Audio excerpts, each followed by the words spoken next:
खबर है कि ईरान के शाहिद ड्रोन से निपटने में यूक्रेन पश्चिम एशिया के देशों की मदद कर सकता है।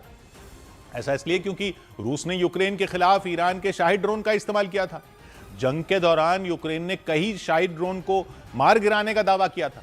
इसलिए इस जंग में अब ईरान के शाहिद ड्रोन का मुकाबला करने के लिए यूक्रेन की मदद ली जा सकती है, ऐसी खबरें आ रही हैं। ब्रिटेन के प्रधानमंत्री कीयर स्टारमर ने इसकी घोषणा की।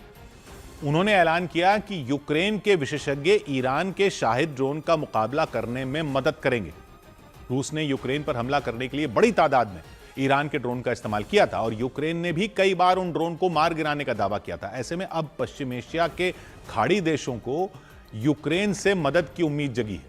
उन्हें भरोसा है अगर यूक्रेन के विशेषज्ञ उनकी मदद करें तो वो ईरान के शाहिद ड्रोन को इंटरसेप्ट कर सकते हैं और मार गिरा सकते हैं। इधर सऊदी अरब ने उस रिपोर्ट को खारिज कर दिया जिसमें दावा किया गया था कि ईरान पर हमले के लिए सऊदी अरब ने अमेरिका को उकसाने का काम किया था। अमेरिकी अखबार द वॉशिंगटन पोस्ट की एक रिपोर्ट में दावा किया गया था कि सऊदी अरब ने गुपचुप तरीके से ट्रंप को ईरान के खिलाफ भड़काया था और इसी के बाद अमेरिका ने इजराइल के साथ मिलकर ईरान पर हमला बोला था। यानी द वॉशिंगटन पोस्ट की रिपोर्ट में इस युद्ध के लिए सऊदी अरब को भी कटघरे में खड़ा किया गया। सऊदी अरब और ईरान भले ही मुस्लिम देश हों, लेकिन कई मुद्दों को लेकर उनके बीच लंबे वक्त से तनातनी रही है।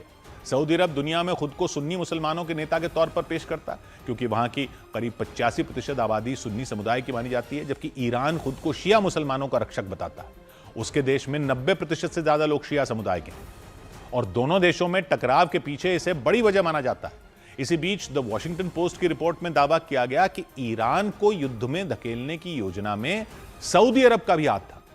दावा तो यहां तक किया गया कि सऊदी अरब के क्राउन प्रिंस मोहम्मद बिन सलमान ने डोनाल्ड ट्रंप को कई बार फोन करके उकसाया था कि वो इजराइल के साथ मिलकर ईरान पर हमला करें, लेकिन सऊदी अरब ने इस तरह के दावों को पूरी तरह बेबुनियाद बताया।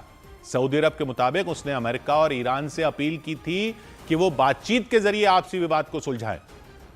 उधर ईरान पर हमला करने के कुछ घंटों बाद ही डोनाल्ड ट्रंप ने दावा किया कि ईरान पर यह हमला इसलिए हुआ क्योंकि साल 2020 और 2024 के चुनावों में, अमेरिका के चुनावों में ईरान ने हस्तक्षेप किया था, उन्हें हराने की कोशिश की थी। ट्रंप ने सोशल मीडिया प्लेटफॉर्म ट्रूथ पर एक पोस्ट की। ट्रंप ने दावा किया कि ईरान ने साल 2024 में हुए राष्ट्रपति चुनाव में उनकी एक वेबसाइट हैक कर ली थी और उस वेबसाइट से कुछ खुफिया दस्तावेज चुरा लिए थे। ट्रंप ने दावा किया कि उन दस्तावेजों को चुनावों में उनके खिलाफ इस्तेमाल किया गया था और यह भी ईरान पर किए गए हमले की एक बड़ी वजह उन्होंने बताया। अमेरिकी news website just the news की एक रिपोर्ट का हवाला देते हुए ट्रंप ने दावा किया कि ईरान ने साल 2020 में भी और 2024 के चुनावों में भी ट्रंप को हराने की कोशिश की थी। साल 2024 में ट्रंप के चुनाव प्रचार का काम संभालने वाली टीम ने दावा किया था कि उसकी वेबसाइट हैक हो गई थी। हैकरों ने वेबसाइट से कुछ खुफिया दस्तावेज चुराकर पत्रकारों को भेज दिए थे। दावा किया गया था कि उनमें एक दस्तावेज अमेरिका के उपराष्ट्रपति जेडी वैंस से भी जुड़ा था। उस वक्त ट्रंप की चुनाव प्रचार टीम ने इसके पीछे ईरान का हाथ होने का दावा किया था।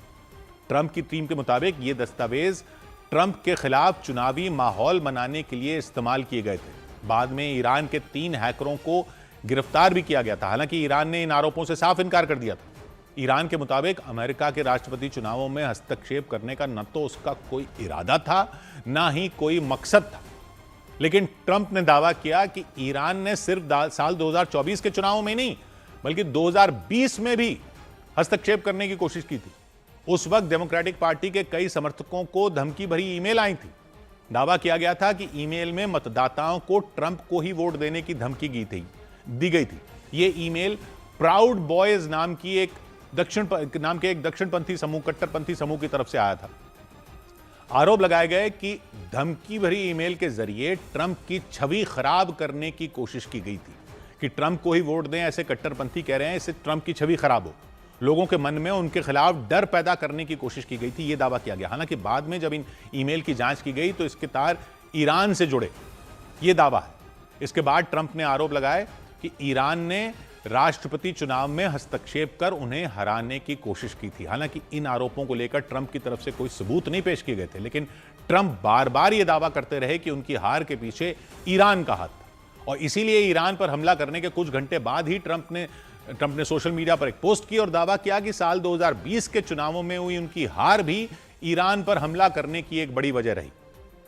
इधर ईरान के हमलों के बाद ग्रीस ने साइप्रस की मदद करने का ऐलान कर दिया।